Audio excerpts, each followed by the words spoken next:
સમાચારોમાં આગળ વાત કરીએ તો ડાકોરમાં આજે અન્નકૂટ મહોત્સવ ઉજવાયો હતો। સમગ્ર વિશ્વમાં માત્ર ડાકોર અને નાથદ્વારા મંદિરમાં અન્નકૂટ લૂંટવાની પરંપરા ચાલે છે। હિન્દુ નવવર્ષના પહેલા દિવસે ભગવાનને ધરાવવામાં આવતા 56 ભોગને આસપાસના ગામ લોકો દ્વારા લૂંટવામાં આવે છે, જેમાં ડાકોરની આસપાસના 80 ગામના લોકોને મંદિર દ્વારા આમંત્રણ આપવામાં આવે છે અને પરંપરાગત રીતે હજારો ભક્તો ડાકોર મંદિરમાં અન્નકૂટ લૂંટે છે। ત્યારે વિવિધ પકવાનનો 151 મણનો અન્નકૂટ ધરાવવામાં આવ્યો હતો, જેમાં ચોખા, બુંદી અને લાડુ સહિત 56 ભોગ ભગવાનને ધરાવવામાં આવ્યા હતા। અન્નકૂટ લૂંટીને ભક્તોને પ્રસાદી આપવામાં આવે છે। આ પ્રસાદને ખેતરમાં નાખવાથી આખા વર્ષ સારો પાક થાય છે તેવી માન્યતા છે।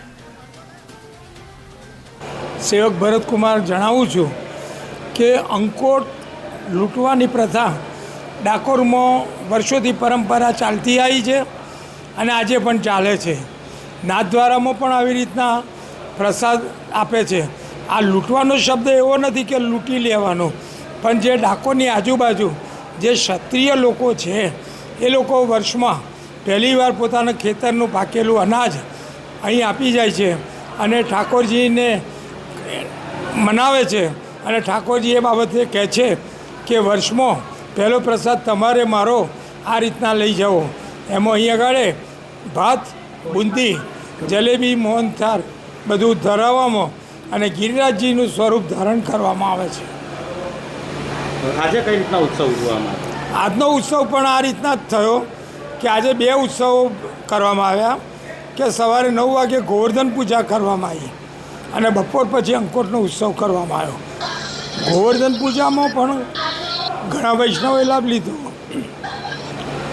અને આ ઉત્સવમાં પણ ક્ષત્રિય ભાઈઓ આવ્યા અને પ્રસાદ લઈ ગયા। દિવાળીના બીજા દિવસે જ્યારે અહીં ડાકોર મંદિરમાં ગોવર્ધન પૂજા અને અન્નકૂટ મહોત્સવની ઉજવણી થતી હોય છે, ત્યારે પોલીસે બંદોબસ્તની અંદર તમામ પ્રકારની વ્યવસ્થા રાખેલી, જેની અંદર એવું કહેવાય કે આ અગાઉ જ્યારે અન્નકૂટના જે મહોત્સવની અંદર ભાગ લેનારા જે ગામના આગેવાનો છે તેમની સાથે પ્રથમ મિટિંગ કરી અને એ લોકોને સમજ કરેલી, તો જેના પરિણામરૂપ આજે પણ અન્નકૂટ મહોત્સવ અને ગોવર્ધન પૂજાનો જે ઉત્સવ છે એ બંને ઉત્સવ વખતે ખૂબ જ શાંતિમય વાતાવરણમાં અને ભક્તિમય વાતાવરણમાં આ અન્નકૂટની મહોત્સવ પૂર્ણ થયેલ છે।